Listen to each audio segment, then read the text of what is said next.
Minsan hindi mo na alam kung mahal ka ba talaga o ginugulo lang ang utak mo. May mga taong sobrang sweet, maalaga at mapagmahal sa simula, pero sa likod ng lahat ng kabaitan nila, may kapalit. Kapag narinig mo na mga salitang, "Ginawa ko na ang lahat para sa iyo tapos ganito lang isusukli mo." O kaya naman, "Ang drama mo, wala namang ganyan nangyari." O kaya, "Ikaw lang ang taong minahal ko ng ganito." Mag-isip ka, baka dahil hindi pagmamahal ang ibinibigay nila sa iyo, baka kontrol na.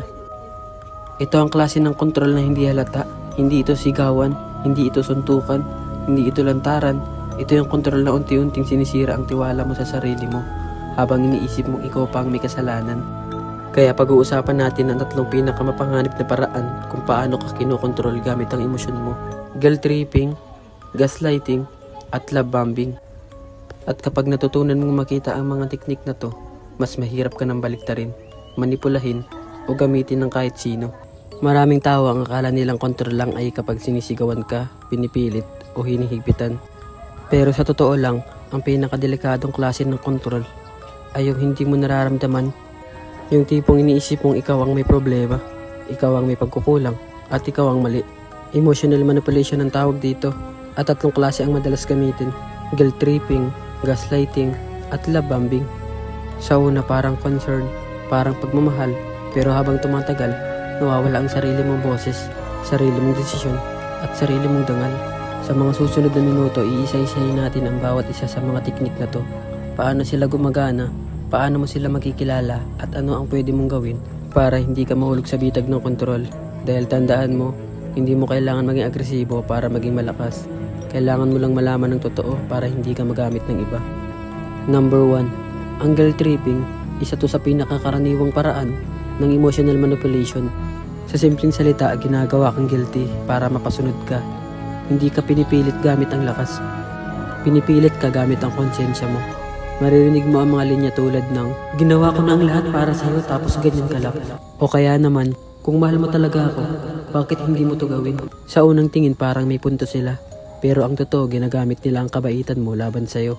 Ang epekto nito, hindi mo na alam kung tama ka pa bang tumanggi. Napipilitan kang pumayag sa mga bagay na hindi mo gusto dahil ayaw mo maging masama sa paningin nila.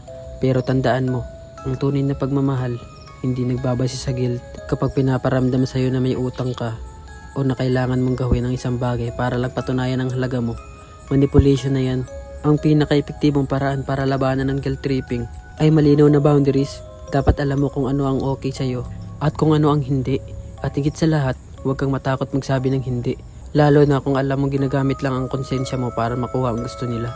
Number 2, gaslighting.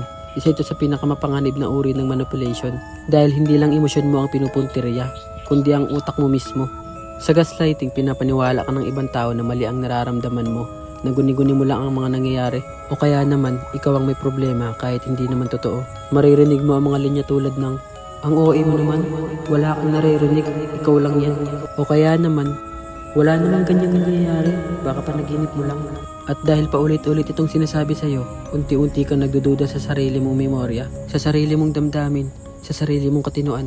Ang pinakamasakit, akala mo ikaw ang may sira. Hindi mo na alam kung may karapatan ka pa bang magalit, masaktan, o magtanong. Pinaparamdam sa'yo na ikaw ang toxic, ikaw ang dahilan ng gulo, ikaw ang mali, at dahil doon, mas lalo kang sumusunod. Tumatahimik at nawawalan ng kumpiyansa sa sarili. Para labanan ang gaslighting, kailangan mong matutong magtiwala sa sarili mong instinct. Alalahanin mo kung ano talaga ang nangyayari. Mag-save ng messages, isulat ang mga conversation, at kung kaya, kausapin ng ibang tao na alam mong neutral, hindi ka baliw. At kung may taong paulit-ulit na pinaparamdam sa iyo na baliw ka, baka sila talaga ang may intensyong sirain ka. Number 3, love bombing. Sa unang tingin, parang fairy tale. Biglang atensyon, sobra-sobrang lambing, walang patid na I love you, regalo, compliments, promises. Para kang sinasalubong ng isang taong parang matagal ka na niyang hinihintay. Pero ang hindi mo alam, parte lang yun ang plano niya para mas madali kang mahulog at mas madali kang kontrolin. Ang love bombing ay isang teknik kung saan binabaha ka ng pagmamahal at atensyon sa simula pa lang. Pero hindi ito totoo. Ginagawa ito para makuha ang tiwala mo agad, para bumaba ang guard mo, at para ikulong ka sa isang emotional na connection. Kapag nakuha ka na nila, sa kanila unti-unting binabawi ang effort, saka kanila biglang lalabuan. At kapag nagreklamo ka, sila pa ang magagalit. Sasabihin nila, nagbago ka. O kaya naman, Ang demanding mo na. Pero sa totoo lang, sila ang nagset ng standard na hindi nila kayang panindigan. Ano ang epekto? Lito ka. Akala mo may mali sa'yo. Babalik ka sa mga panahong sweet sila. Umaasa na babalik yun. At dahil doon, lalo kang kakapit. Yan ang cycle ng love bombing.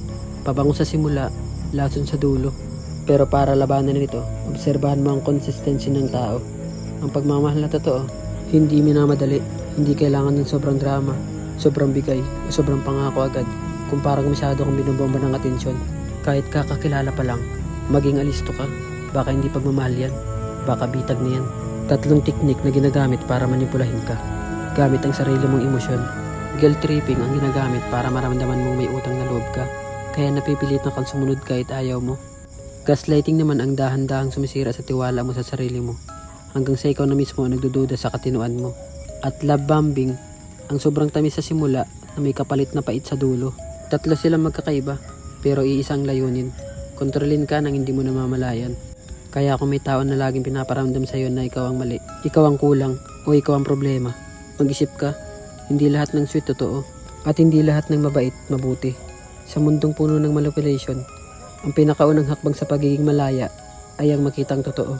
Dahil pag alam mong kinokontrol ka, mas kaya mong pumiglas. At pag natuto kang hindi na basta magpapaikot sa kahit kanino, di ka lang basta malaya, makapangyarihan ka na. Base sa mga naging experience ko, naranasan ko na lahat yan. Dati rin akong nauto, kaya inaral ko hanggang sa natuto ako. Kaya alam ko kapag ginagamit lang ako, niloloko o pinaplastic ng tao, nababasa ko yun agad dahil sa kakayahan ko.